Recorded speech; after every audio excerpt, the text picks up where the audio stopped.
With the new PlayStation 4 update 4.5, there was also a stealth feature. They didn't talk about this on the PlayStation blog. The PlayStation 4 Pro Boost Mode. So does this matter? Here to discuss with me is Zach Sharp, also a PlayStation 4 Pro owner. Hey man. Hey, yeah, I got the PlayStation 4 owner tag a little while ago, so yeah. It's interesting because you talked about like your critique for this system for the PS4 Pro was that some games, like The Witcher for example, didn't run better on the PS4 Pro, while the PS4 Pro has way better specs than the regular PS4, and that seems to change right now. With the new PS4 update 4.5, I think it's going to release in early March, so we're looking at a March 6th or March 7th release date, if my prediction is correct.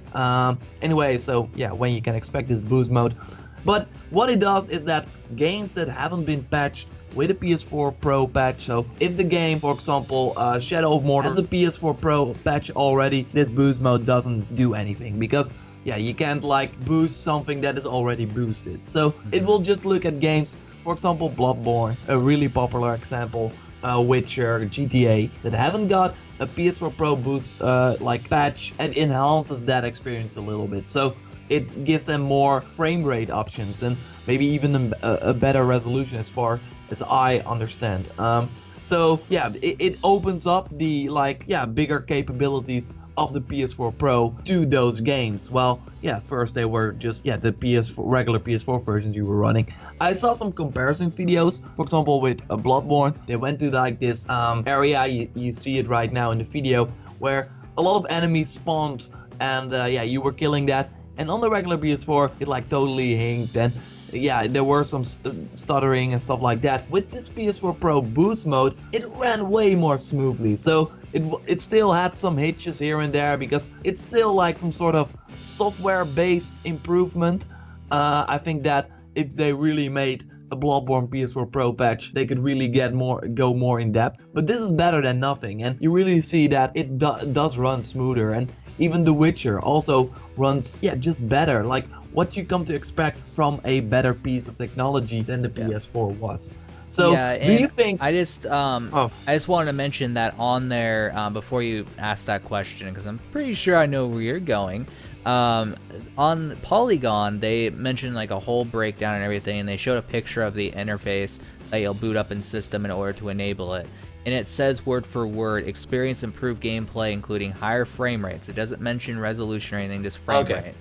For games that were released before the introduction of the PS4 Pro. So basically retroactively helping the Pro out with giving better performance for these older games without developer intervention. And then turn this off if you experience unexpected behavior, which is interesting. Absolutely, because I mean, like I said, it's not like they really made this especially for the game. So it could be that, for example, the frame rate goes all over the place, like there's no stable frame rate anymore, or something like that. So that is interesting. So my question to you is, does this matter? Is this like, because a lot of people are saying, whoa, I'm now going to get the PS4 Pro. Whoa, this is amazing. But do you think this is like that big of a deal? It is.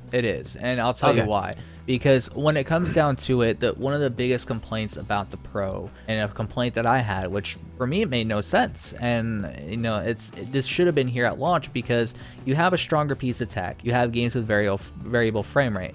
You have games with variable frame rate with stronger tech that for some reason are not even gaining a single frame per second higher than the older tech. What the hell is going on there? Obviously, it was a software cap, and I think this is sort of what they're doing in order to correct that, and it also proves that. So a lot of these games that should have benefited from the Pro and got better frame rate, which a lot of people are like, why don't you guys just release a better console that's solid 60 frames per second, all the games, good experience. I think a lot of those people that had issues with the Pro because of that are going to see this boost mode and be like, okay, now I could buy a Pro, because now I'm getting better frame rates in games that I already own.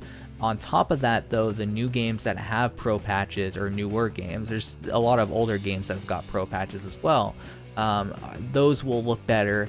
They will probably run better because they're actually optimized by the developers. It's not like a standard boost. And the games that are really old that don't have the Pro patches, I'll be able to play with better frame rates if they're a variable frame rate title.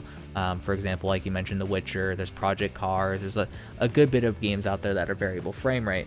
And so this will obviously cause unexpected behavior because it's not the native way that the system, it was originally meant to run, and the way that the games were originally meant to run, that this will affect. However, when it really comes down to it, I think the only unexpected behavior you're going to see here is a bit more stutters. So like, for example, if it's a really, really high powered game that, uses a lot of resources, for some reason isn't that optimized to go to a variable frame rate, you might see a little bit more stutters here and there, but the smooth gameplay you see will be a lot smoother, and it will be a lot more responsive as a result of that. So I think in the end, this is a net positive. It should have been there from the start. It would have been a much better sell for Sony in this regard, because there was a lot of people online that were mentioning, we just want a 60 frame rate per second console. That's all we want. And we're already seeing with some of the Pro patches and that target higher frame rates at 1080p. So now that there's this boost mode here for the older games to retroactively sort of make these games a better experience on the Pro, I think that's going to definitely tide a lot more people into the ecosystem, especially once there's more sales that go on, like during the holidays coming up. So I think that's going to be a much easier sell for them. I think the PS4 Pro is looking better and better now, and this is really, like you said, what they should have done at launch. But it's always like, okay, we can delay it with this feature and then launch it in March, or we can put it out during the holiday season. Okay, let's just do that.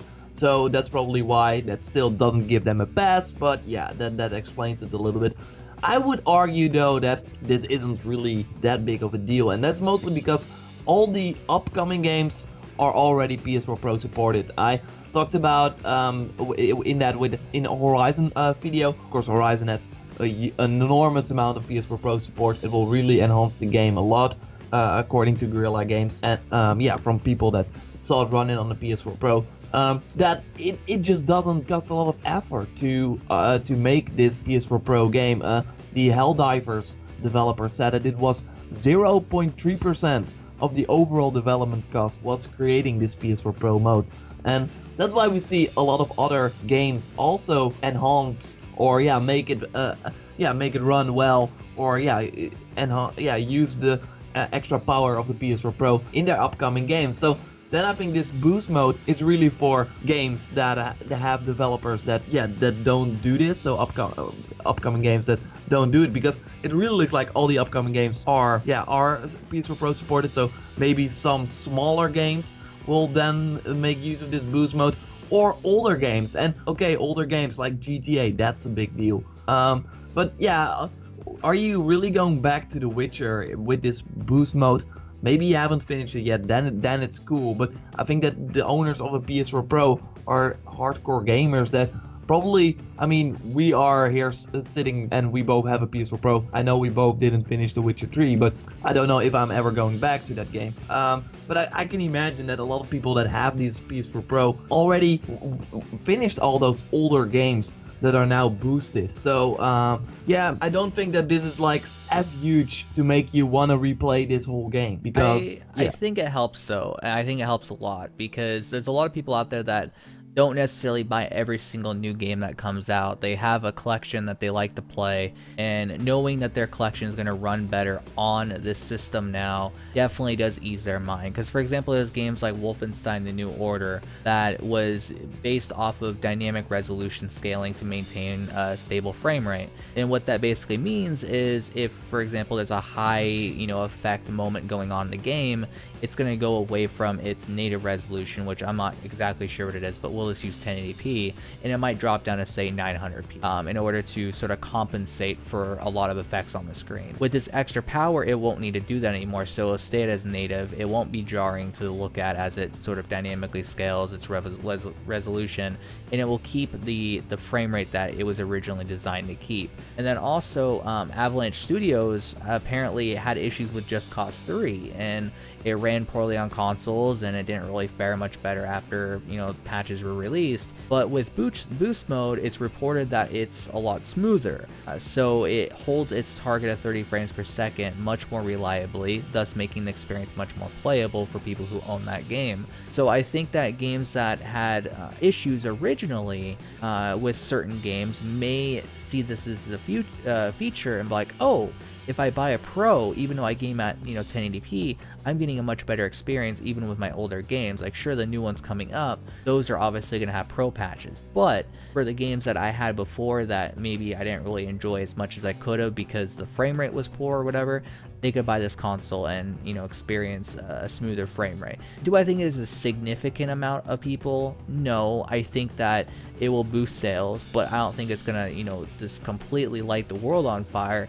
But it will be another thing that will ease people's minds heading into this thing, especially heading into holiday after they see E3, maybe even after E3. They might be like, oh my god, I need to go out and buy a Pro now, depending on what Sony does at E3 this year. And so it's going to be very interesting to see exactly how sales respond to this news once it hits fully and people actually get to see how well it does and everything like that.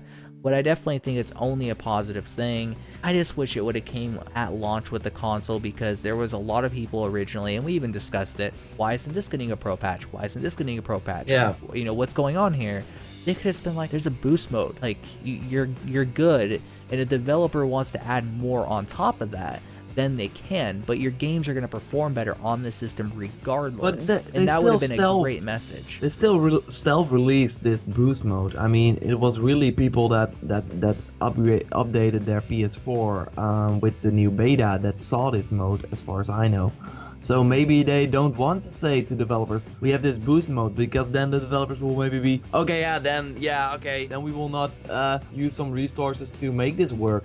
Well, of course, like I said, a real PS4 Pro patch for a game, it's better than just this boost mode. I just think that they don't think of it as a big thing. I think that it's not that they don't want to advertise it, because they went to numerous outlets. Like on this Polygon article I pulled up, there was 2 updates. So obviously they're very responsive about talking about this. They want people to know about it. The press is immediately lit up and started talking about this because it's an interesting thing popping up within a firmware update. So when it really comes down to it, I think that this is a minor band-aid thing for older games. I don't think it's at all having to do with new games. Developers are not going to use this because they're already using this. All this does is allow the software limitations to free up the hardware and allow it to reach its potential. It's like with a lot of games, for example, a game I'm playing right now, Black Desert Online, it's heavily handicapped by the software, its engine, its optimization. So the developers, they need to fix that in order to free up the game to allow it to use my resources, because you can look at different graphs in games to see how optimized they are, how well they perform, and with Black Desert, it doesn't fully utilize your CPU, so most of your resources hang in there. It doesn't fully utilize even your GPU, so most of that's just hanging there, and yet you're still hovering just above 60 sometimes, when you should be realistically always above 60 in the 70s and 80s, especially for me with my particular hardware. So in that case, it really just comes down to Sony's like, we had a weird software limitation here, we're just going to correct it. And now that they've corrected it, people are talking about it because it was such a silly thing to be there to begin with. But it's something that definitely will allow games that don't want to patch, do a PS4 Pro patch, to at least run better for people who have their collections and want to maybe get the system, but don't really see a lot of benefits. But now they might see, hey, my older games will run better, and the newer games that are out there that I own, they'll have better graphics and higher frame rates and maybe higher resolutions if they own a 4K TV, or they just want to downsample to their 1080p TVs. So yeah. I mean, it's better than them not having this boost mode, right? So it's great that they thought about this and they put it in. Curious to see how it will. Yeah, because right now we do see some things, but maybe it will change a little bit. This is still the beta, so curious to see how it will be when this launches, and if Sony will push it a little bit, because then everyone already knows a little bit about it, but it's still pretty stealthy. Maybe they will also make a big deal about it, but maybe, like you said, Sony just simply doesn't think that this is a big of a deal. But thanks a lot, Zach, for discussing this topic with me. Of course, for way more gaming discussions, subscribe to the channel, like the video if you did, and of course let us know what you think about the PS4 Pro Boost Mode. Do you think it matters? Let us know in the comments down below. Thanks, Zach, and we will speak to you next time. We will see you next time.